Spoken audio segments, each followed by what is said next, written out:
शङ्करि हेममये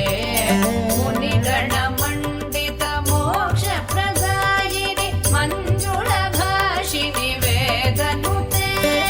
पङ्कजवासिनि देवसुपूजित सगुणवर्षिणि शान्तियुते जय जय हे मधुसूदन कामिनि आदिलक्ष्मि सदा पालय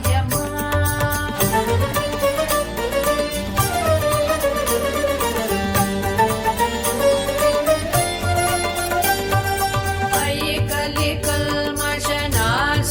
कामिनि वैदिकरूपिणि